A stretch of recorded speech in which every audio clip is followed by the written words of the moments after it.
ভূমিকম্প হলে করণীয় কি? খুবই প্রয়োজনীয় প্রশ্ন। ভূমিকম্প আল্লাহ না করুন যদি আমরা এর মধ্যে পড়ে যাই কেউ, তাহলে ভূমিকম্প শুরু হলে আমরা কি করব? কোরআন এবং হাদিস আমাদেরকে কি বলে?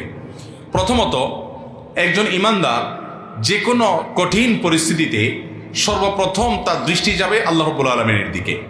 তিনি সব কিছুর আগে আল্লাহকে স্মরণ করবেন, আল্লাহর দিকে তার মনোযোগ চলে যাবে। তিনি জিকির করবেন, আল্লাহ তাআলা স্মরণ করবেন এবং আল্লাহর কাছে দোয়া শুরু করবেন, তওবা করবেন, ইস্তেগফার করবেন, রোনাজারি করবেন, আল্লাহর কাছে পানা চাইবেন, কারণ এটাই হলো তার রক্ষার প্রধান এবং মূল জায়গা। এজন্য ঈমানদার সেই কাজটি করবেন।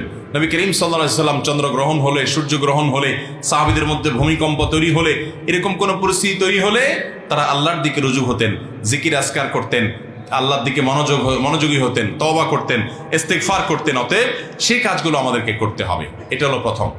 দ্বিতীয়ত, এরকম পরিস্থিতিতে সতর্কতামূলক ব্যবস্থা হিসাবে আমরা অবশ্যই বিশেষজ্ঞরা যে পরামর্শ দিয়ে থাকেন সেই পরামর্শগুলো অনুযায়ী আমরা আমল করব। নিজেকে নিরাপদ জায়গায় নিয়ে যাব। যদি বের হওয়ার সুযোগ থাকে ভবন থেকে বের হয়ে নিরাপদ জায়গায় চলে যাব। যদি ভবন থেকে বের হওয়ার রিস্কি হয় বা সে সুযোগ না থাকে, তাহলে অন্তত ওই যে বিমের আশেপাশে থাকা অথবা আপনার শক্ত কোনো খাট, চৌকি, টেবিল এগুলোর নিচে অবস্থান নেওয়া, আরও যে যে পরামর্শ এ বিষয়ে বিশেষজ্ঞরা দিয়ে থাকেন সেগুলো অবলম্বন করতে হবে। অন্যকে সহযোগিতা করার চেষ্টা করতে হবে। একজন ঈমানদার তিনি জাগতিক যে সমস্ত উপায় উপকরণ আছে এগুলো গ্রহণ করতে তার ঈমান তাকে বাধা দেয় না, কিন্তু ঈমানদারের সব কিছুর আছে আগে নজর চলে যাবে, তার দৃষ্টি চলে যাবে কার কাছে? আল্লাহ রাব্বুল আলামিনের কাছে। যে আমার রক্ষা করার একমাত্র মালিক মূলত কে? আমি উপায় উপকরণ হিসাবে অনেক কিছু করতে পারি, আল্লাহ চাইলে আমাকে রক্ষা করবেন, না চাইলে রক্ষা করতে কেউ পারবে না। এই জন্য দেখবেন অনেকে সামান্য আঘাতেই দুনিয়া থেকে চলে যায়, আবার অনেকে দেখবেন ভূমিকম্পের পরে 40 ঘন্টা পরে, 50 ঘন্টা পরে, একদিন পরে, 2 দিন পরে পর্যন্ত জীবিত উদ্ধার হচ্ছে কি হচ্ছে না? এই যে করোনা হলো, বহু মানুষ আমরা দেখেছি যে করোনার রোগী সাথে মাখামাখি করেছে, কিছুই হয় নাই। আবার এমনও মানুষ ছিল যে শুরু থেকে পুরো লকডাউনে দরজা জানলা বন্ধ করে পড়ে আছে, তার করোনা আক্রান্ত হয়ে দুনিয়া থেকেই চলে গেছে। আছে না নাই? অতএব সব জায়গায় বিজ্ঞান জবাব দিতে পারবে না। দুজন মানুষ পাশাপাশি আছে, একজনের ইমিউন হয়তো একটু বেশিও আছে কিন্তু সে আগে শেষ হয়ে যাচ্ছে, আরেকজন ইমিউন একটু কম, রোগ প্রতিরোধ ক্ষমতা কম, কিন্তু দেখা যাচ্ছে সে পরে শেষ হচ্ছে। কেন পরে শেষ হচ্ছে এর কোনো ব্যাখ্যা কেউ দিতে পারবে না, কিন্তু ঈমানদারের কাছে ব্যাখ্যা আছে যে আল্লাহ তাআলা তার হায়াত বেশি রেখেছেন, সেজন্য সে বেশি বেঁচেছে। অতএব এরকম কোন আল্লাহ না করুন পরিস্থিতির মুখোমুখি যদি হয়, আজকে তুরস্কে যে ভূমিকম্প হয়েছে, এই ভূমিকম্প যদি আমাদের দেশে ঢাকা শহরে যদি হয়, আজকে তুরস্কে মানুষের লাশ সরাবার এবং অসুস্থ মানুষকে উদ্ধার করবার বা ভবনের নিচে পড়ে থাকা মানুষকে বের করে আনার মতো লোক তো কিছু আছে। আল্লাহ না করুন ঢাকা শহরে যদি এরকম পরিস্থিতি হয়, তাহলে উদ্ধার করার মতো মানুষ, লাশ দাফন করার মতো মানুষও পাওয়া যাবে না, কাদার মানুষও পাওয়া যাবে না।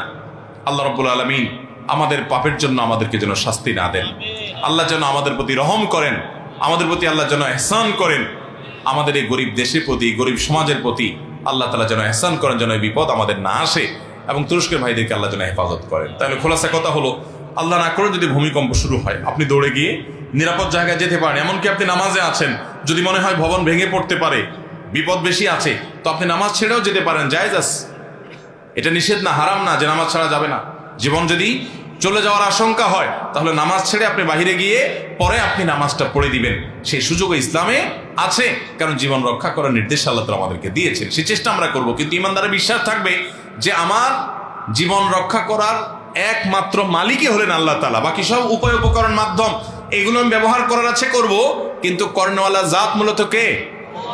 অতএব ঈমানদারের বিশ্বাস হবে সেটি। এই জন্য ভূমিকম্প শুরু হলে ইস্তেগফার, দোয়া, জিকির, সাদাকা, তাসবিহ, সালাত, আল্লাহর দিকে মনোনিবেশ করা, আল্লাহর কাছে আল্লাহর কথা স্মরণ করা এবং আল্লাহর কাছে পানা চাওয়া, এটা হবে ঈমানদারের কাজ। কারণ এটা আয়াতুম মিন আয়াতিল্লাহ, আল্লাহর কুদরত সমূহের মধ্যে থেকে একটি।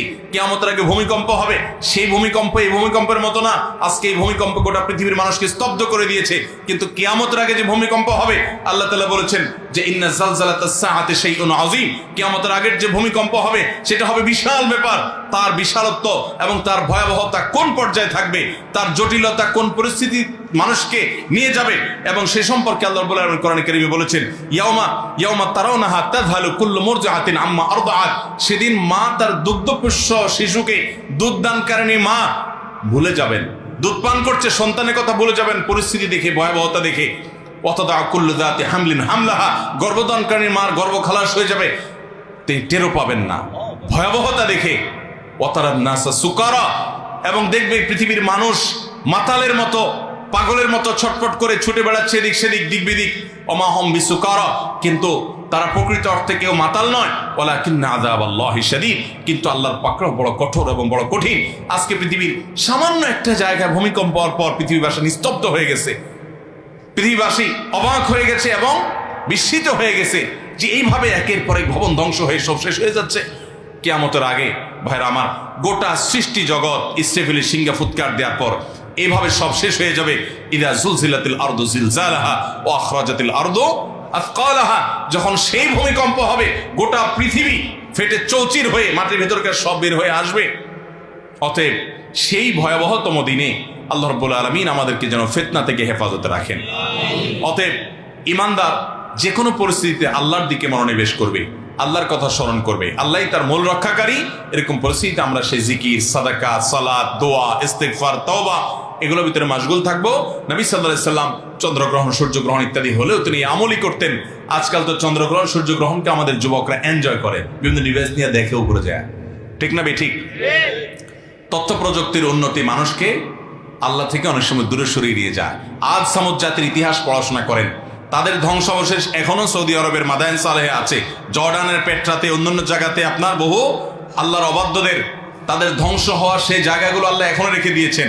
200-400 না, হাজার হাজার বছর আগে ধ্বংস হয়েছে, তাদের এখনো সে নাম নিশানা, তাদের সে আলামতগুলো আল্লাহ এখনো রেখে দিয়েছেন।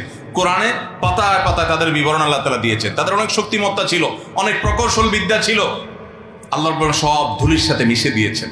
অতএব আল্লাহ চাইলে পৃথিবীতে মুহূর্তের ভিতরে সব ধুলির সাথে মিশিয়ে দিবেন, কিয়ামত আগে সেটা হবে। এগুলো আল্লাহর প্রতি আমাদের ঈমানকে আরো বাড়িয়ে দেয়, আমাদের বিশ্বাসকে আরো মজবুত করে। কোরআন বলেছে যা, সেগুলোর বাস্তবায়ন আমরা দেখতে পারি। কিয়ামতের আগে নবী সাল্লাল্লাহু আলাইহি ওয়াসাল্লামের ভাষ্য অনুযায়ী ভূমিকম্পের পরিমাণ বাড়বে, গোটা পৃথিবীতে ভূমিকম্প চতুর্দিকে দেখা দিবে, এবং কিয়ামতের ঠিক নিকটবর্তী হয়ে গেলে পূর্বে, পাশ্চাত্যে, মধ্যে 3 জায়গায় 3টা বড় বড় ভূমিধসের ঘটনা ঘটবে। অতএব এগুলো আমাদের সেই কিয়ামতের কথা স্মরণ করিয়ে দেয়। আল্লাহ রাব্বুল আলামিন আমাদেরকে ভূমিকম্প সহ এ দ্বারা